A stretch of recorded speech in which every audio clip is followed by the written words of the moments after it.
¿Qué son las trombofilias? Son condiciones que predisponen a la trombosis como consecuencia de factores genéticos adquiridos o ambos. Por ejemplo, hay trombofilias hereditarias, condiciones protrombóticas heredables y portadores de una serie heterogénea de condiciones clínicas que se asocian a un aumento de riesgo de desarrollar trombosis. Vamos a ver. Vamos a ver y, y vemos pues cómo la trombofilia, ¿no? Entonces, dentro de las características clínicas de la trombofilia, vamos a ver historia familiar de trombosis, ¿no? O sea, por ejemplo, digamos, mamá, papá o alguien ha hecho trombosis. Y la trombosis en un paciente joven. La trombosis en un paciente joven puede estar asociado, por ejemplo, a síndrome antifosfolípido,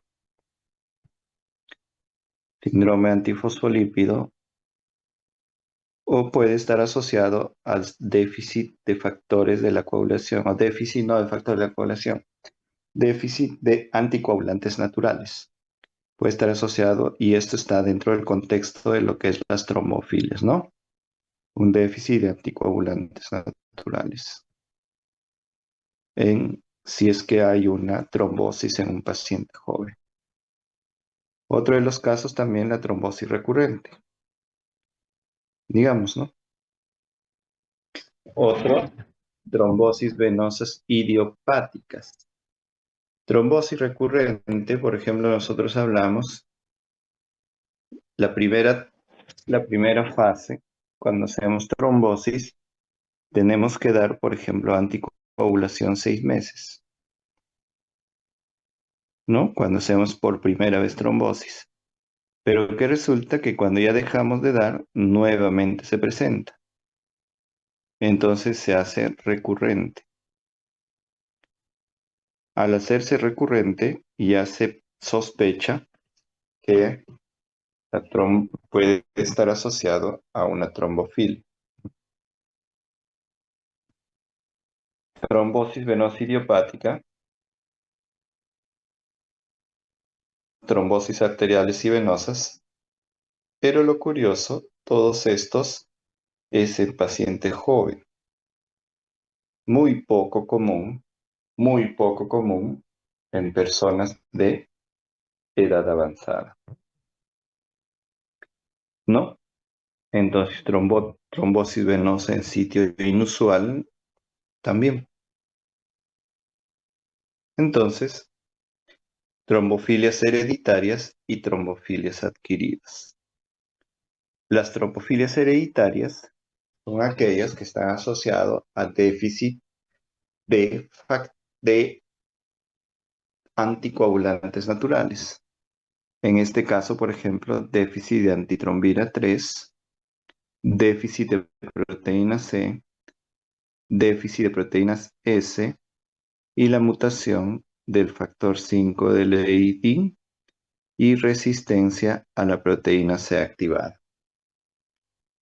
Las trombofilias adquiridas, o sea, condiciones capaces de producir trombos, están los síndromes antifosfolípidos, el SAF, las neoplasias también les puede dar, y las neoplasias, la mayor parte de las neoplasias son trombofílicos. O sea, ¿qué significa? Las neoplasias fácilmente pueden ocasionar trombos.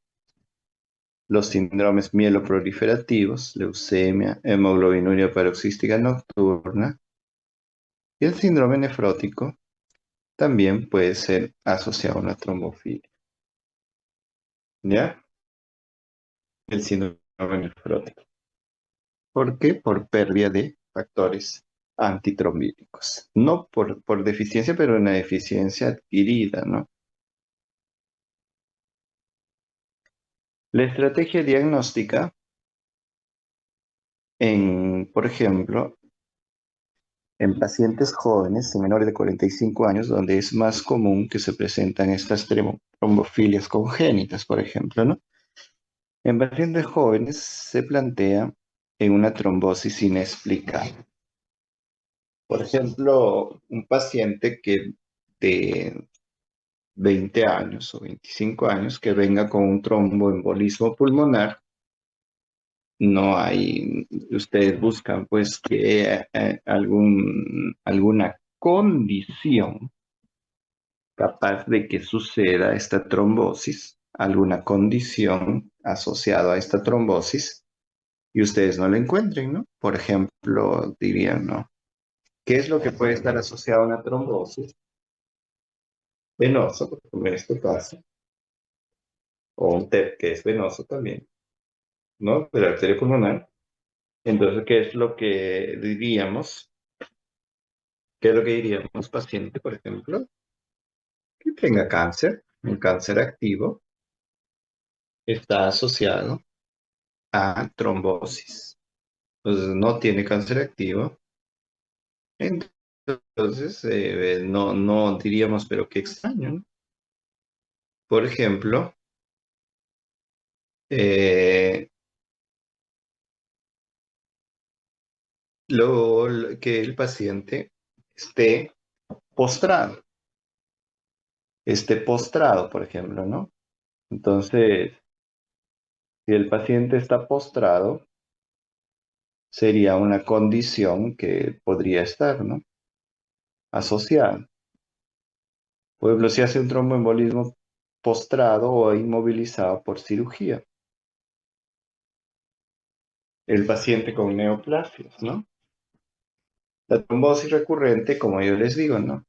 Tienes a la primera trombosis 6 meses, le das tratamiento y nuevamente reaparece. Y trombosis en sitios inusuales. Por ejemplo, una trombosis venosa en miembro superior. O, por ejemplo, una trombosis mesentérica. ¿Ya? Entonces ahí están asociados a trombosis en sitios inusuales. Mujeres con mala historia obstétrica, o sea, son aquellas mujeres que hacen partos prematuros. Partos prematuros o abortos recurrentes. Abortos recurrentes. ¿Ya? O mujeres que usan anticonceptivos, esto está relacionado a trombofilia o a trombosis. Exámenes mínimos a solicitar. Los exámenes mínimos a solicitar, ¿cuáles son? Va a ser el dosaje de antitrombina 3, dosaje de proteína C, dosaje de proteína S, resistencia a la proteína C activada, anticuerpos antifosfolípido, ¿ya? Y la homocisteína. Y dosaje del factor 5 o la mutación del factor 5 de Leydig. Así se llama. Entonces, veamos. A ver, vamos a ver resistencia a la proteína C, cómo se va a dar. Normalmente, el endotelio o la trombina y la trombomodulina, que es lo que va a hacer, van a activar a la proteína C. La proteína C activada con su cofactor, la proteína S, ¿qué hacen? Inhiben al factor 8 y al factor 5. Pero ¿qué sucede? Esta proteína C se une a la S, pero hay un factor que le da resistencia a la proteína C, ¿no? Lo inhabilita. Al inhabilitarlo, ese es el factor 5 de ley. Por eso se llama resistencia a la proteína C. La antitrombina 3 inhibe obviamente a la trombina, inhibe al factor 10. La proteína C inhibe al factor 5 y al factor 8. La proteína C actúa como con la proteína S siempre, ¿no? Pero la proteína S actúa como cofactor. Entonces, por eso hacemos dosaje antitrombina, dosaje proteína C, proteína S y la actividad de la resistencia a la proteína C, que es la presencia del factor 5 de Leach. El déficit de antitrombina 3 puede ser congénito, o sea, de que así hemos nacido y en un momento se nos expresa con un patrón autosómico dominante, o puede ser adquirido también, ¿no? Por ejemplo, en pacientes hepatópatas que usan anticonceptivos y aumento de su eliminación en el síndrome nefrótico. En el síndrome nefrótico se eliminan justamente antitrombina 3, proteína C. Entonces, justamente el déficit, por eso es que el síndrome nefrótico es protrombótico. Por eso que a todos los pacientes con síndrome nefrótico tenemos que ponerles profilaxis de anticoagulación. Profilaxis de anticoagulación. Y déficit adquirido, CIDER. El tratamiento, el tratamiento, una vez que se produzcan los trombos, una vez que se produzca la trombosis, el tratamiento es anticoagulación.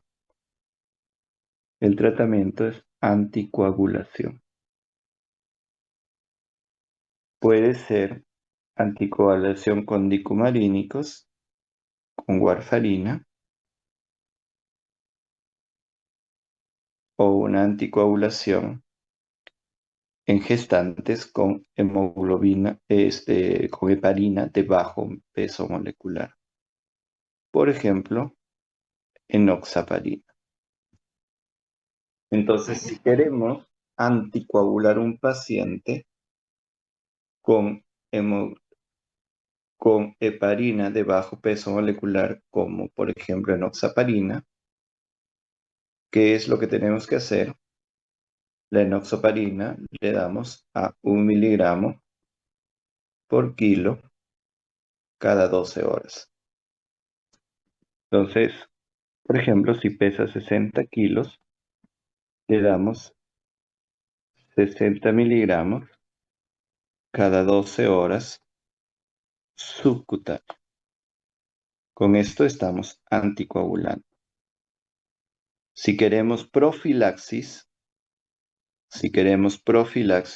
también le damos subcutáneo, pero le damos la misma dosis cada 24 horas.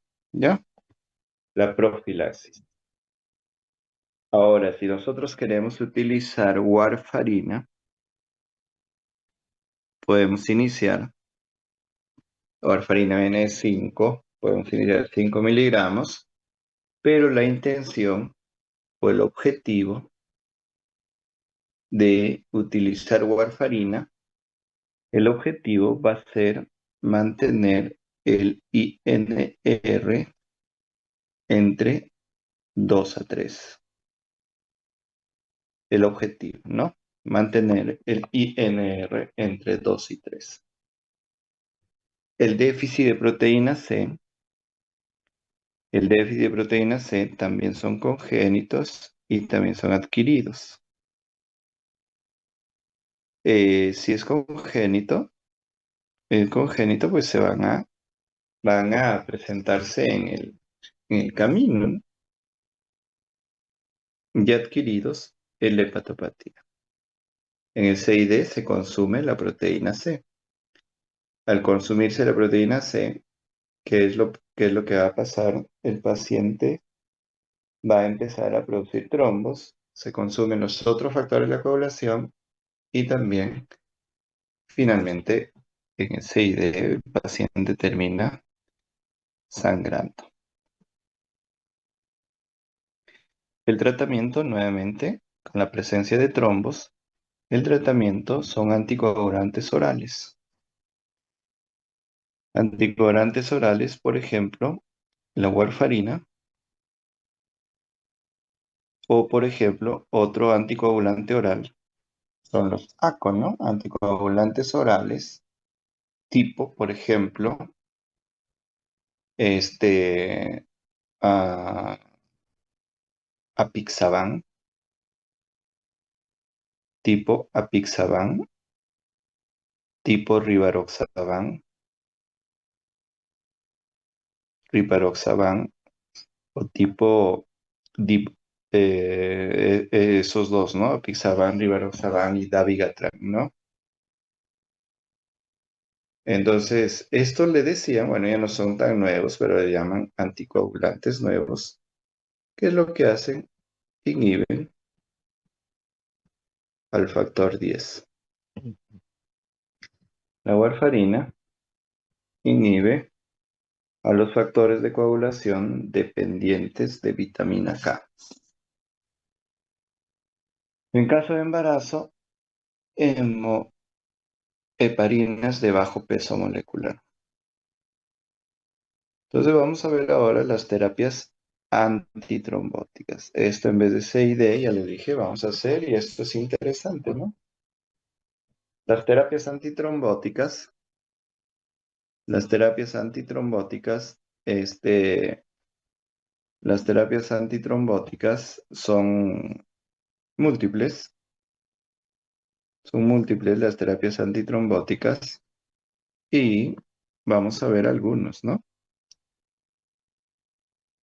Entonces, por ejemplo, los fenómenos tromboembólicos pueden ser arteriales o venosos. Entonces, cuando hay tromboembolismo arterial, son diferentes. En el tromboembolismo venoso, pues la piel no está fría, ¿no? En el tromboembolismo arterial, la piel está fría. La etiopatogenia, lesión del endotelio vascular, esto es en las trombosis arteriales, éstasis de flujo sanguíneo, en las trombosis venosas y alteración de los componentes homeostáticos plasmáticos, por ejemplo, cuando hay un déficit congénito de factores de la coagulación, ¿no? Cuando hay un déficit congénito de factores de la coagulación. ¿Ya? Entonces, vemos lo siguiente y, y vemos la indicación de la medicación antitrombótica. A ver cómo es. La medicación es una profilaxis primaria. ¿Qué significa profilaxis primaria? Es que vamos a prevenir el sangrado, ¿no? Prevenimos el sangrado, digo, prevenimos el trombo. Entonces, si nosotros prevenimos el trombo, tenemos, por ejemplo, la enoxaparina, ¿no? Ante situaciones de riesgo, enoxaparina, digamos, a 1 miligramo por kilo cada 24 horas. No damos warfarina para profilaxis primaria. Para profilaxis primaria también está indicado la heparina sódica.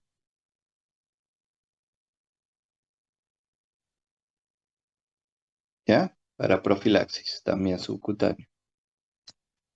La profilaxis secundaria, evitar que se produzcan recidivas tras un primer episodio trombótico, ¿no? Podemos darle profilaxis secundaria, o sea, le podemos dar al paciente que, digamos, o sea, de que reciba profilaxis secundaria en situaciones en que acabemos los 6 meses de anticoagulación plena y podemos darle profilaxis secundaria. Fines terapéuticos, y esto ya no es profilaxis, sino va a ser anticoagulación. Esto va a ser anticoagulación plena cuando el trombo ya está formado. ¿Ya? Entonces, los antiagregantes plaquetarios, vamos, este es otro, ¿no? El otro hemos visto anticoagulación. Entonces, si recordamos, la anticoagulación, ya les he dicho, se hace con heparina sódica. Podemos hacerlo en infusión de heparina sódica. Y la heparina sódica tiene, digamos, la heparina sódica tiene su control de la heparina sódica es con el TPTA. La heparina sódica prolonga el TPTA. ¿Y cómo se hace? Se hace el TPTA el doble del valor superior, el doble del valor superior es el TPTA, ¿no? Por ejemplo, si el valor superior es de 2 a 5, entonces que nos llegamos a 10 de valor de TPTA. ¿Ya? Entonces, así quedamos. La profilaxis con heparina sódica se le da 5.000 cada 12 horas subcutáneo. Si algunos dicen no, 5.000 cada 8, pero no ha demostrado superioridad darle cada 8 que cada 12. O sea, es lo mismo. Profilaxis también lo podemos dar con heparina de bajo peso molecular, 1 miligramo por kilo cada 24 horas.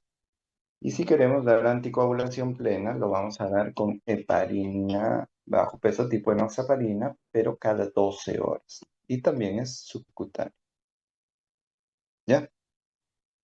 Entonces, anticoagulación de larga data, o sea, que podemos darle con inhibidores de factor 10, que es el Dabigatran, Apixaban, Rivaroxaban, todo ese grupo.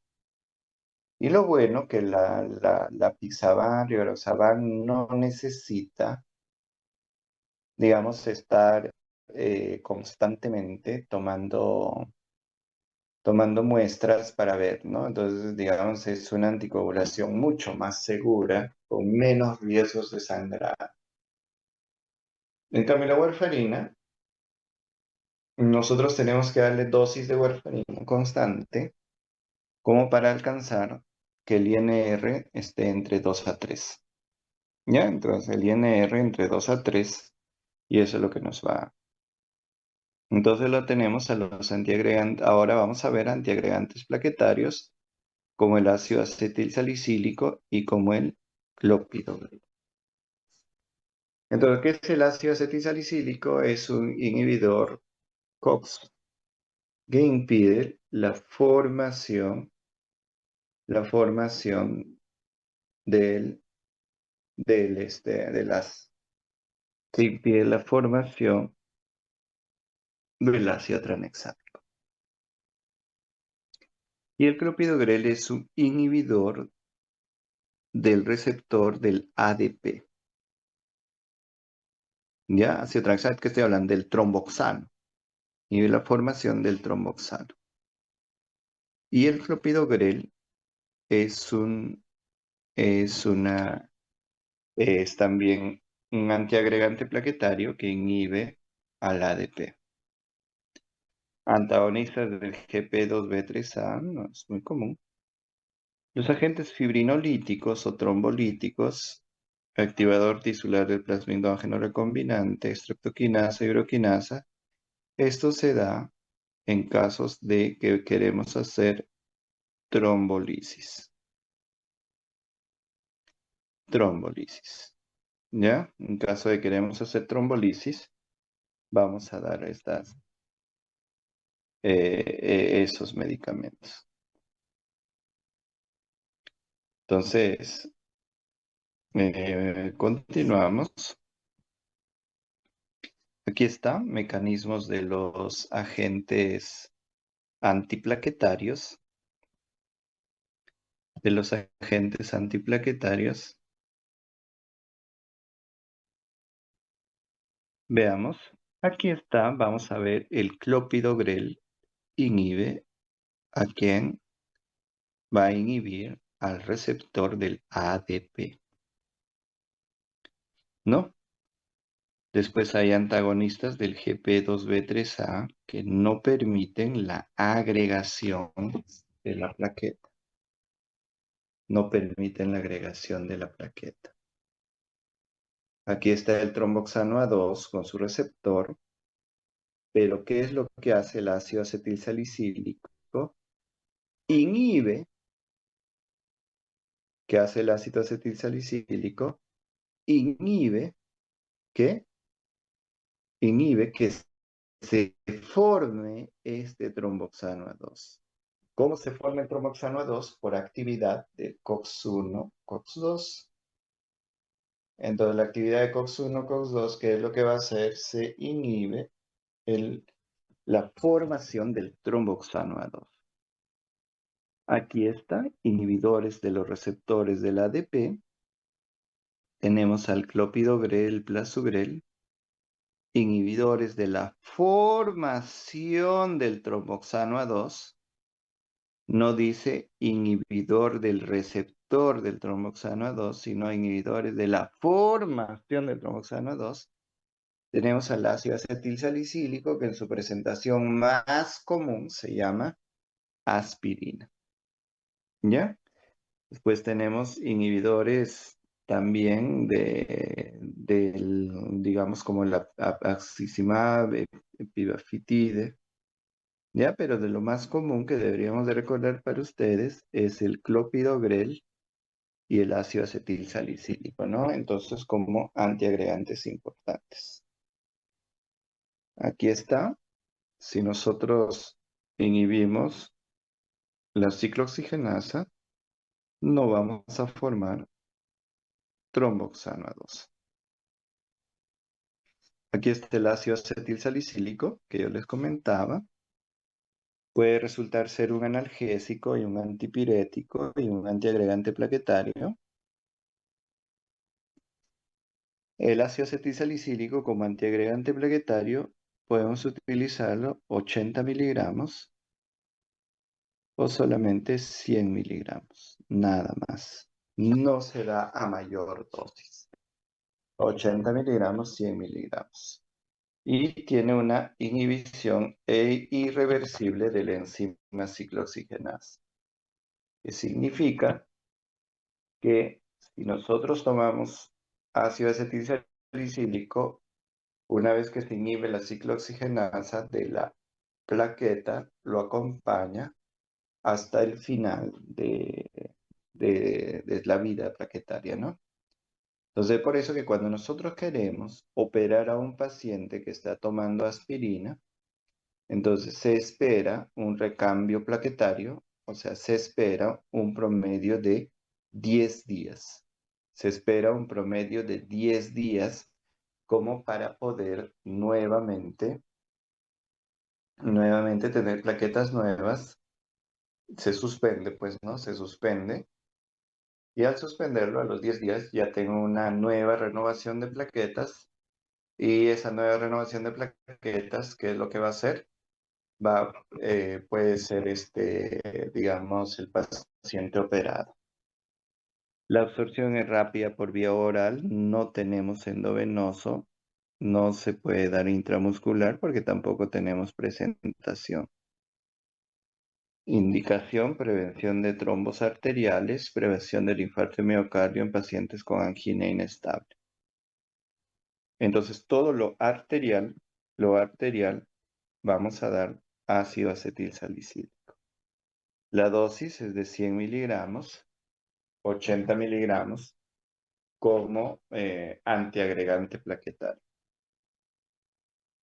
¿Ya? La dosis es de esa manera. 80 a 100 miligramos. ¿Listo? Vamos en el siguiente.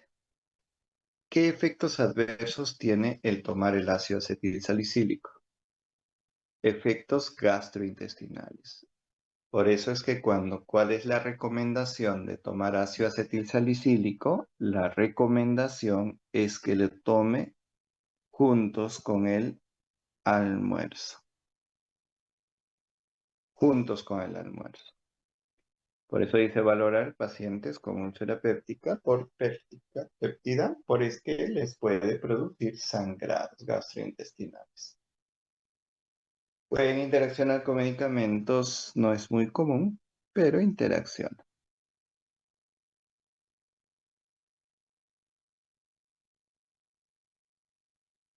Interacciona, ¿no? Entonces, vemos ahora, vamos a ver el clopidogrel, que es otro antiagregante. Este antiagregante inhibe la agregación porque inhibe al receptor del ADP. Inicio de acción a las 2 horas y entre los 3 a 7 días que tiene una inhibición de 40 a 60%. Y de ahí es progresivo, ¿no? En caso de cirugía programada suspender 7 días, no es común, puedes suspenderlo, a eso es lo que indican 7 días a pesar del uso de clopidogrel que no es tan irreversible. O sea, no es que tenga digamos, así como el ácido acetil salicílico de una forma irreversible, sino aquí lo retiras y progresivamente la cantidad de plaquetas se van perdiendo, ¿no? 7 días. Efecto sinérgico con el ácido acetil salicílico.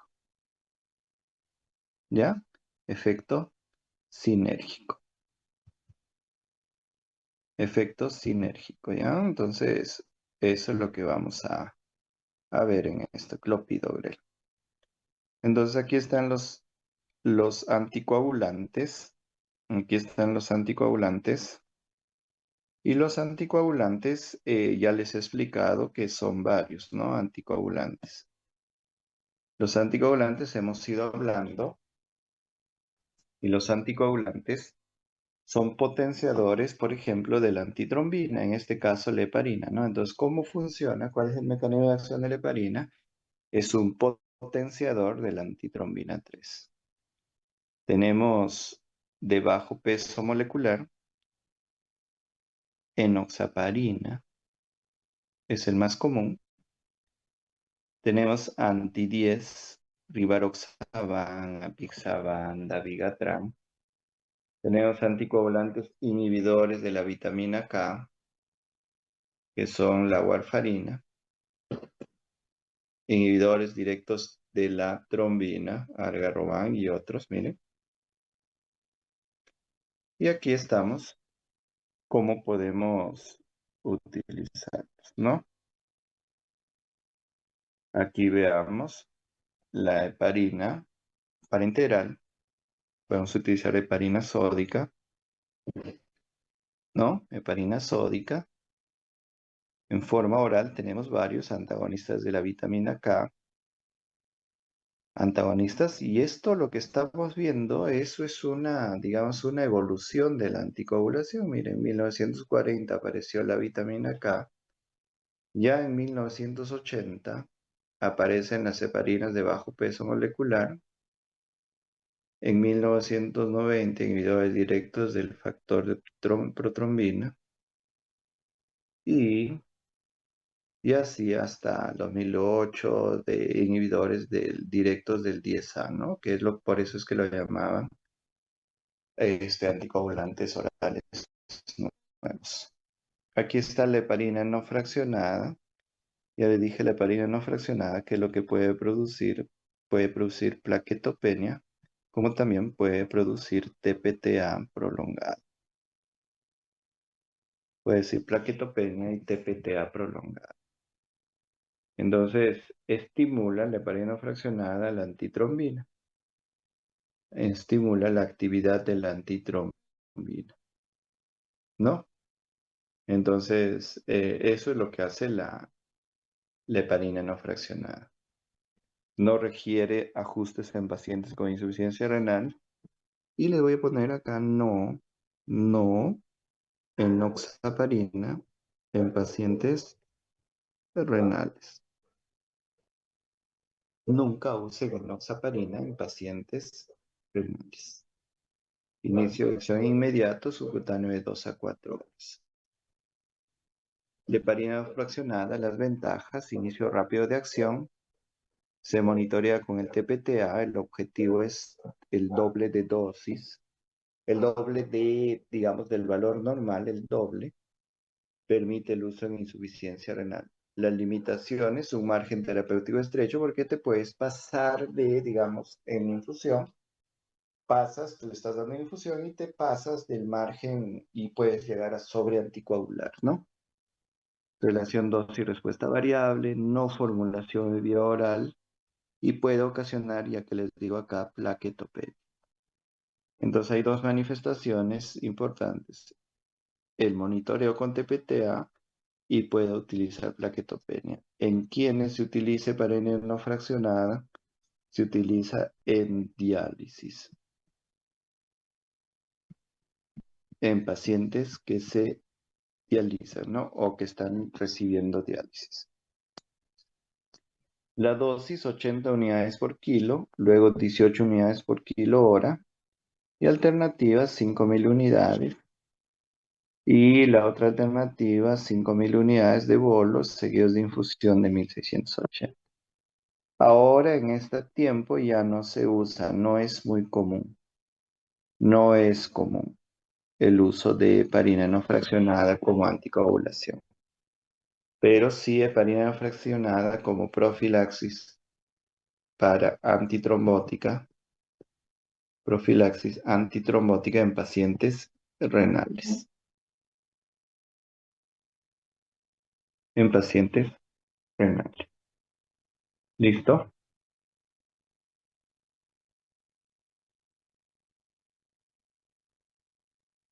Ya. Y vamos a dejarlo para la siguiente clase. La heparina de bajo peso molecular, vamos a ver después los anticoagulantes orales de warfarinas y esas cosas. Listo, chicos, nos vemos hasta la siguiente clase en que nos volvamos a encontrar y seguimos repasando sobre lo que los temas antitrombóticos. ¿Listo? Nos vemos. Gracias, doctor.